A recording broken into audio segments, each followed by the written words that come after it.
let it go. Keep turning, step around. Keep turning. And because Jake Paul doesn't know better. He can't learn how to win that front foot challenge by the time he fights Tank. Tank is a southpaw. If he, just like Terrence Crawford did against Nello, he gets on the outside of Jake, and that left is coming down the pipe all night while he stays away from Jake's right hand, it should be an easy fight. You got a guy, Jake Paul, that's what, 6'3", 6'4", almost? Then you got a guy, Gervonta Davis, that's like 5'5", a little guy. Yeah. Y'all gonna try to, who's 200 pounds? Just for Mike Tyson there, I'm gonna throw him in there with a 135. It's just a circus.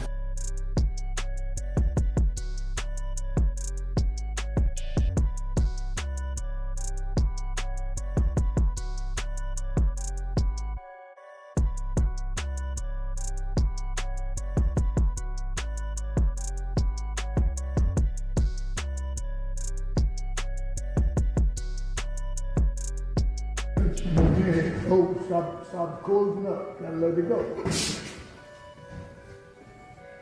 Keep turning, step around. Keep turning.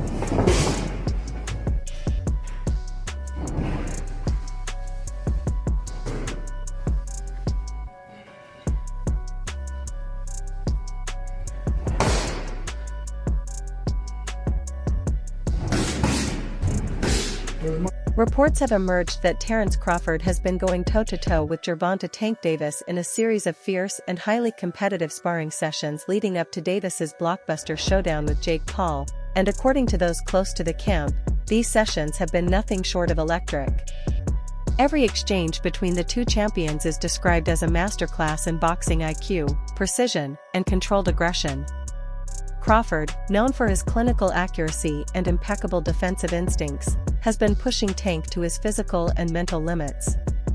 His ability to read punches, slip shots, and counter with pinpoint timing has forced Davis to adapt in real time, improving his reaction speed, ring generalship, and composure under fire. Witnesses say the atmosphere in the gym is intense. How you get better. But Jake's, obviously sparring smaller guys. Seeing not only what weapons they bring to a sparring session because, they're not as big in stature. There's going to be a 60-pound weight difference probably. Actually, a little bit of update on that today as well. Tank's looking a little bigger than I've normally seen him. We'll talk about that in a second. But obviously, Jake is going to work with some of the better guys in the smaller weight classes to get prepared for what Tank could potentially bring. Now, Tank is a one-of-one in that respect, so it's difficult sometimes to prepare yourself in that same way.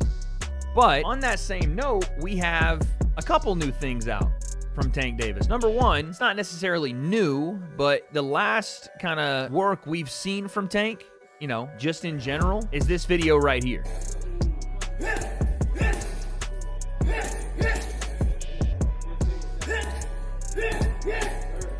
Just chopping the bag, turning over shots.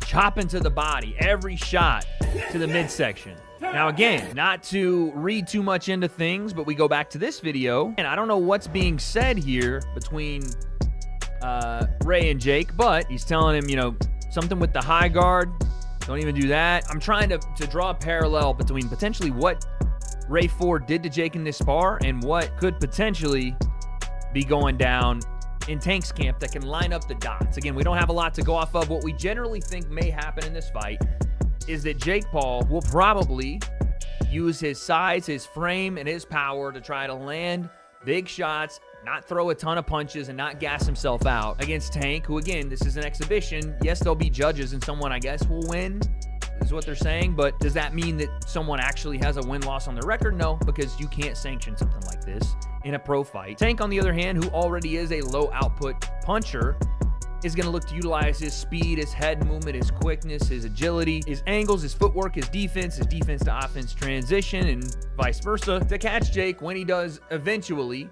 open up with bigger punches and make him pay. Also, he's going to look to slow Jake down and potentially work him into those later rounds to where Tank can still be explosive. And when I look at this little exchange from Jake and Ray Ford, again, I could be completely missing the read here. Ray is either telling him, this is what you need to do, or this is what I was able to do to you because of, we go back here, because of this high guard, I was able to get to your body. Something like that maybe. Or it could be, again, I could be just completely missing it. And then you see this from Tank. All body work.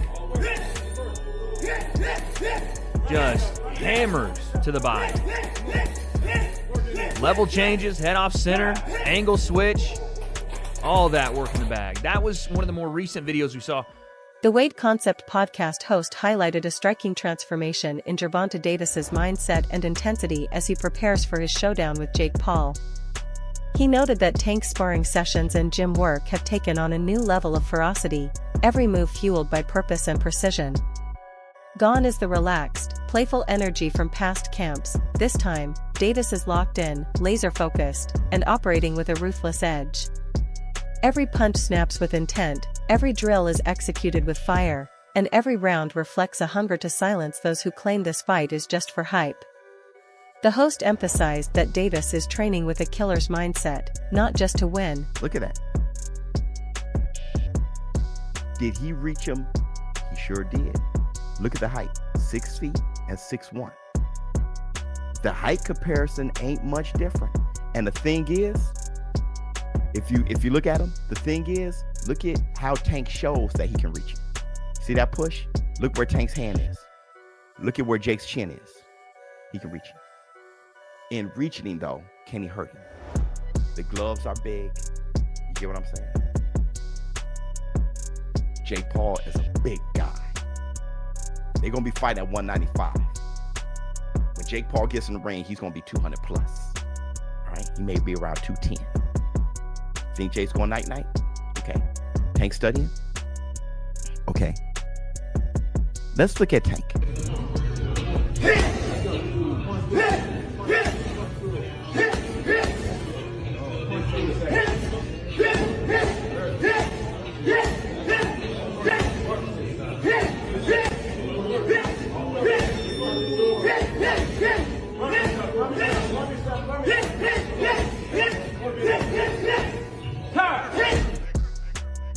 That was just a couple days ago.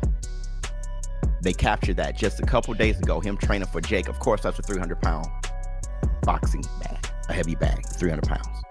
So he's swinging it. Let's look at Gervonta and look at Barrios. Let's look at a few highlights here.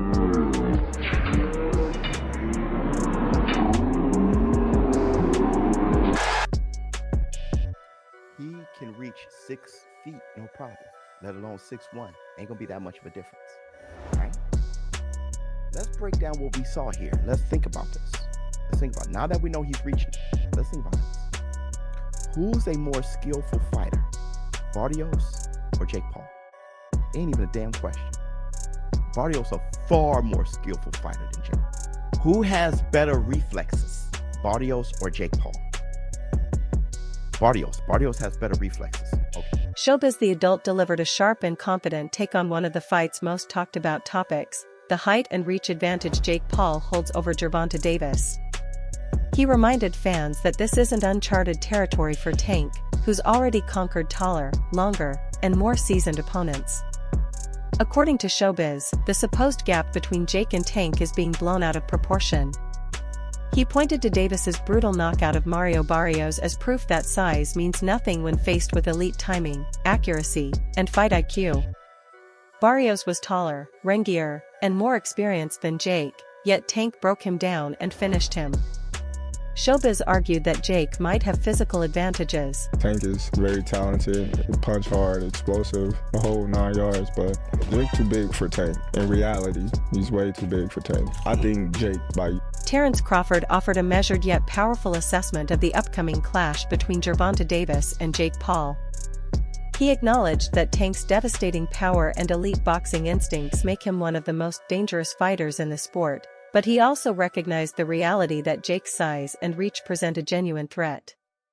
Crawford emphasized that this fight could go either way, depending on how each man plays to his strengths.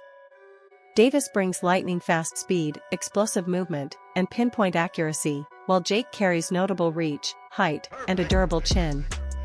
Crawford's analysis reflects respect for both warriors.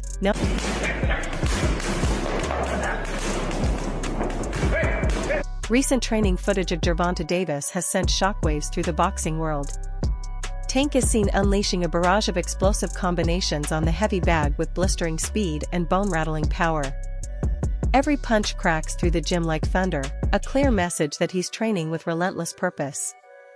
His focus is razor-sharp, his rhythm flawless, and his conditioning at an all-time high. Each strike carries fights like this with fighters pretty much in their prime. But other than the size mismatch, most people are wondering why has Tank taken this fight, and those were the first questions targeted to Tank in this presser. Because usually these sorts of bouts are relegated to the latter part of your career. And for most Gervonta Davis supporters, they thought they would get the big fights next, the Shakurs. They didn't think he would be fighting Jake Paul. Although Tank tried to push it off as fans should just be happy watching the sport and hey, haters will be haters, I think that's quite unfair to the people who have been loyal supporters of him and honestly have paid his bills. He tried to compare the level of criticism he gets to the likes of Mayweather, but the difference is with his mentor Floyd, he really did fight a lot of champs in their prime. Has Tank? Well, not really.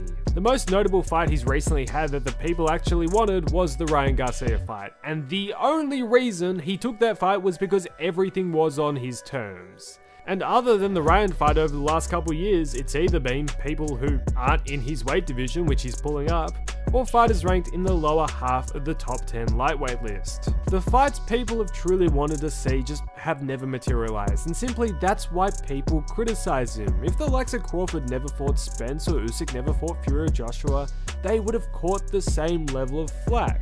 The reason why fighters like them are applauded is because generally they take on whatever challenge is in front of them. Tank instead, his whole career has bobbed and weaved around the most significant challenges that the people actually want to see unless he has everything his way. Former world champion Chris Algieri, known for his sharp boxing intellect and balanced analysis, delivered high praise for Jake Paul's impact on the sport. He credited Jake with injecting new life into boxing, reigniting mainstream interest in a sport that had begun to fade from the public eye. Algieri highlighted how Jake's crossover appeal bridges two worlds, influencers and professional fighters, proving his unmatched promotional genius. Rather than leaning on traditional accolades or championship belts, Jake has been trying to do with him. Let's go with the Jake Paul route, which is, again, mostly win-win for him. It's more win-win for Jake, but it's mostly win-win for him. Right, so what does Gervonta Davis... Whoa, hold on. I got to respond. That's what I want, Chris. Go ahead. I didn't even get to talk. Please. So, what has he done for the sport? I mean, manufactured or not, he went out there and he performed and he got knockouts and people tuned in. Boxing fans tuned in. And you can talk about that shoe fight and that shoe. They're not boxing fans. Gervonta Davis sold pay-per-views to boxing fans. And he got boxing fans to come to fights, which is so needed, desperately needed in this day and age. They marketed him that way. You can market sells. anybody. You can market it that way. True. You can market That's it that not way. True. And champ, you should know better because you and I were very marketable and never got any marketing except as opponents for high-level fighters. And you should know that. They talk about great white hypes and all this other stuff. No, that's absolutely not true. They manufacture what they want to manufacture. Shakur Stevenson can be marketable. He's not ghetto enough. Andre Ward was very marketable. He's not ghetto enough. Why do black fighters only get marketed when they're quote-unquote ghetto, when there's class guys who you can market as great examples? Shakur Stevenson, Andre Ward, so on and so forth. Yeah, I'm going to say it. Yeah, I'm saying it. People complain because I'm too real, and I'm going to be honest. Why could Ray Leonard be manufactured as a...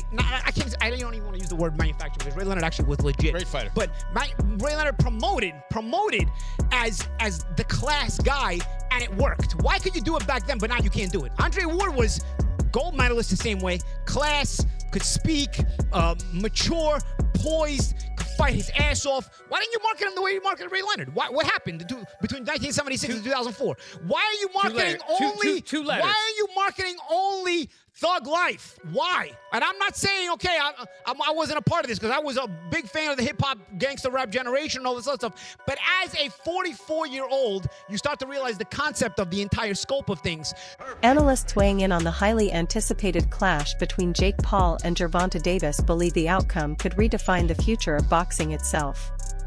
They argue that this fight goes far beyond strength, skill, or fame. It's a statement about what the modern audience truly values in combat sports. A victory for Jake could spark a new era of influencer versus pro matchups, where celebrity and competition collide to create massive global spectacles. Some hate it, the algorithm loves it, and both will watch. It's not just who wins, it's what wins. Will the entertainment value or the ring IQ come out on top? Because if Tank dominates, the meme dies. Jake Paul survives or hits it big, we see new rules are going to be written in real time. Me, you, maybe everyone at some point has been that bigger guy thinking that I'll just bully him. Jab, slip, liver shot, sent me down real nicely. Size helped until it didn't. All I'm saying is, let's not dismiss something because it looks weird. Many fights get decided by the details. Feet before fists, timing before muscle, discipline before clout. Look, Tank wins if he stays Tank. He's built on patience, traps, explosive counters. That's hell for a tall guy who gets eager. Jake's long jab is the gate, but Tank's head movement is the key. Once he times it, the door's getting open and the furniture is going to get rearranged. Think locksmith versus padlock. Big padlock looks scary until the right tool clicks once. Jake throws that overhand like he's bowling with the shoulder. Effective, but you don't see it. We are nearing the end. Overhand right now. Yeah. I don't think the record really means much. But Tank's whole thing is seeing what you think you're hiding. So what cracks first? Patience or posture? Size is real, but it's not a strategy by itself. If Jake tries to lean, clinch, slow it, sure, but that's survival. That's not victory, unless he's landing the right. Jab, grab, breathe. Meanwhile, Tank is downloading, collecting timestamps. Ever see a big guy wrestle? Yeah, those first few minutes looks like a forklift, but by minute 5, forklift needs a nap. Can a forklift catch a fly? Only if the fly gets lazy. Jake's body will be open, especially after mid-fight when hands start sinking. And when the guard starts to wither away, so will the chin. Body shots don't ask permission, they collect rent. Liver! You don't need to be a heavyweight to fold a man who's exhaling. A small, sharp guy versus a taller frame, seen it 100 times. You touch torso early, you tag shoulders late. Boxing commentators remain sharply divided over the upcoming showdown between Gervonta Davis and Jake Paul.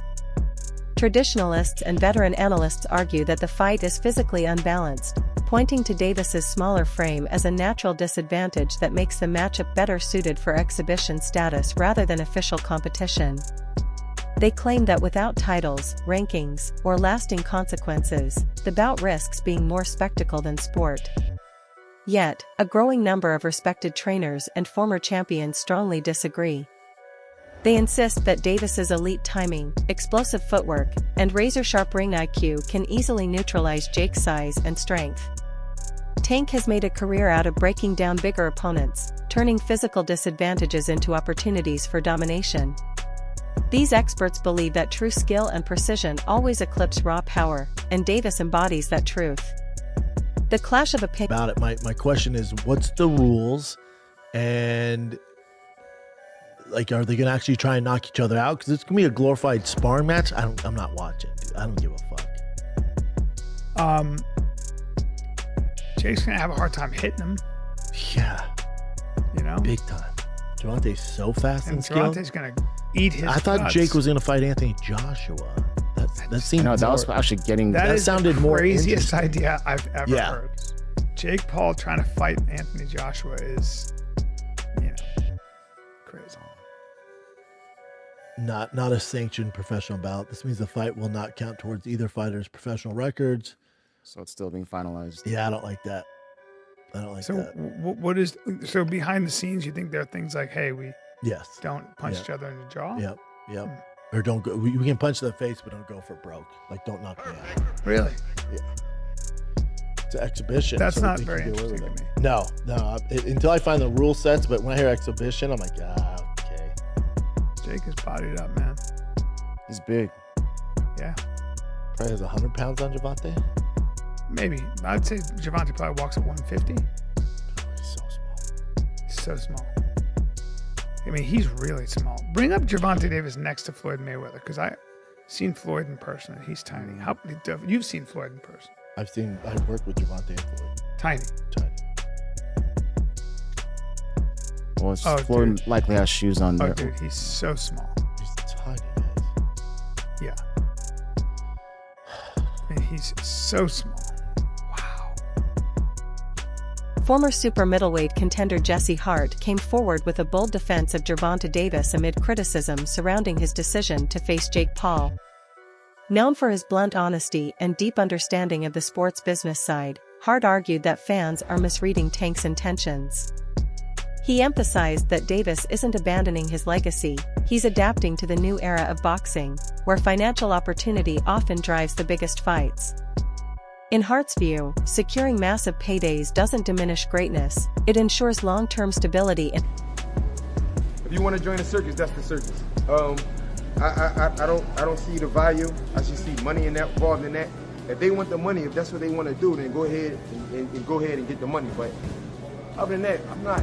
You got a guy, Jake Paul, that's what, 6'3", 6'4", almost. Then you got a guy, Gervonta Davis, that's like 5'5", a little guy. Yeah. Y'all gonna try to, who's 200 pounds, just for Mike Tyson there, I'm gonna throw him in there with a 135. It's just a circus, and that's what they want to do to get money, to generate money in the sport of boxing instead of Gervonta Davis. This is a legacy fight. He was supposed to fight Lamont Roach after this, and then he say, no. Think about it. You really can't say too much. When you say Gervonta Tank Davis and you say Lamont Roach, there's still a question mark on that fight.